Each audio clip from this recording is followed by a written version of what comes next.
దశాబ్దాల పాటు ఒక సామాజిక వర్గానికి ఆశాజ్యోతిగా, ఆత్మగౌరవ ప్రతీకగా నిలిచిన గొంతుక మూగబోయింది. రాజకీయాల్లో మాట ఇస్తే మడమ తిప్పని నైజం, పంతం వస్తే మంత్రి పదవిని సైతం గడ్డిపోచులా వదిలేసిన తెగువ బహుశా రాష్ట్ర రాజకీయాల్లో ఒక్క ముద్రగడ పద్మనాభం గారికే సొంతమేమో. ఆయనే కాపు ఉద్యమ రథసారథి, ఉమ్మడి తూర్పుగోదావరి జిల్లా రాజకీయ ముఖ చిత్రం.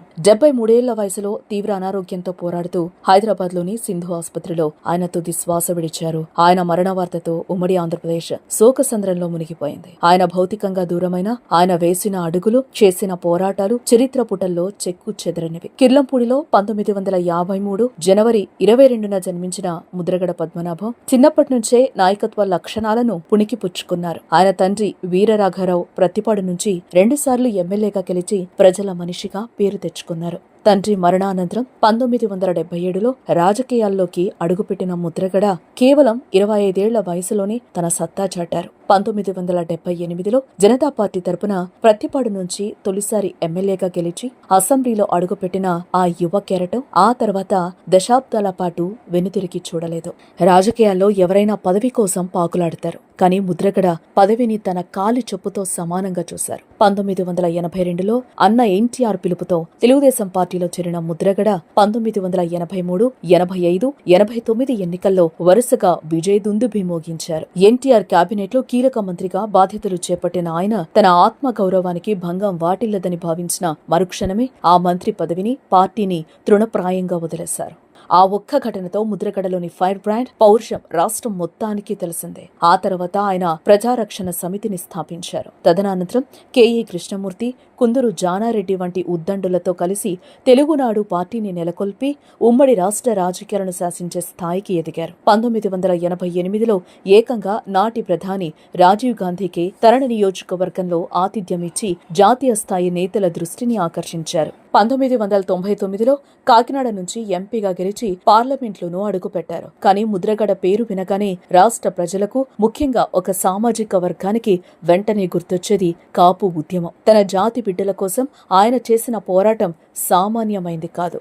1994లో కాపులకు రిజర్వేషన్ల కోసం ఆయన చేసిన నిరాహార దీక్ష అప్పటి ముఖ్యమంత్రి కోట్ల విజయభాస్కర్ రెడ్డిని సైతం కదిలించింది. ఫలితంగా కాపు విద్యార్థులకు ఆర్థిక ప్రయోజనాలు కల్పిస్తూ చారిత్రాత్మక జీవో నెంబర్ 30 విడుదలైంది. ఆ తర్వాత న్యాయపరమైన చిక్కులొచ్చినా ఆయన పోరాటం ఆగలేదు. అయితే ఆయన జీవితంలో కీలక పరిణామం 2016లో చోటు చేసుకుంది. జనవరి 31న తూర్పుగోదావరి జిల్లా తునిలో ఆయన నిర్వహించిన కాపు ఐక్య గర్జన రాష్ట్ర రవాణా వ్యవస్థనే స్తంభింపచేసింది.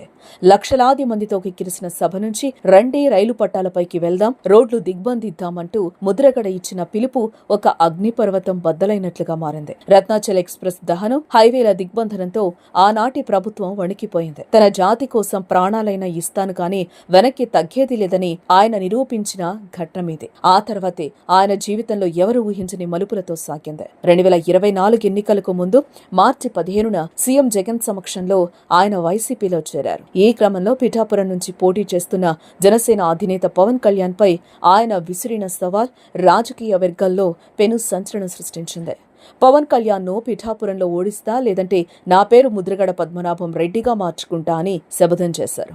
ఎన్నికల్లో పవన్ కళ్యాణ్ గెలుపొందడంతో మాట తప్పని మడమ తిప్పని యోధుడిగా ఎవరూ అడగకముందే ఏమాత్రం సంకోచించకుండా తన పేరును అధికారికంగా ముద్రగడ పద్మనాభరెడ్డిగా మార్చుకున్నారు. ఓటమిలోనూ ఆయన చూపించిన హుందాతనం, ఆ మొండితనం రాజకీయ నాయకులకు ఒక పాఠం. అలా 4 దశాబ్దాల పాటు ఒక ఉప్పెనలా సాగిన ఆయన జీవితం 2026 జూలై 14న ముగిసింది. అనారోగ్యంతో పోరాడుతూ హైదరాబాద్లోని సింధు ఆసుపత్రిలో తుది శ్వాస విడిచారు. కిర్లంపూడి కుర్రాడిగా మొదలై ఒక సామాజిక వర్గానికి ఆరాధ్య దైవంగా, రాజకీయాల్లో పౌరుషానికి కేర్ ఆఫ్ అడ్రస్ గా నిలిచిన ఆయన ప్రస్థానం ఇప్పుడు జ్ఞాపకంగా మాత్రమే మిగిలింది. ముద్రగడ పద్మనాభం ఇక మన మధ్య లేరన్న చేదు నిజాన్ని జీర్ణించుకోవడం ఆయన అభిమానులకు, రాష్ట్ర ప్రజలకు చాలా కష్టం. పదవులు ఆయన కోసం వెతుక్కుంటూ వస్తే ఆ పదవులనే తృణప్రాయంగా వదిలేసి ప్రజల కోసం రోడ్డెక్కిన నిజమైన ప్రజానాయకుడు ఆయన. భౌతికంగా ఆయన దూరమైన ఆశయాల రూపంలో, స్ఫూర్తి రూపంలో ఆయన ఎప్పటికీ జీవించే ఉంటారు. ఈ పోరాట యోధుడికి అశ్రు నయనాలతో వీడ్కోలు పలుకుదాం.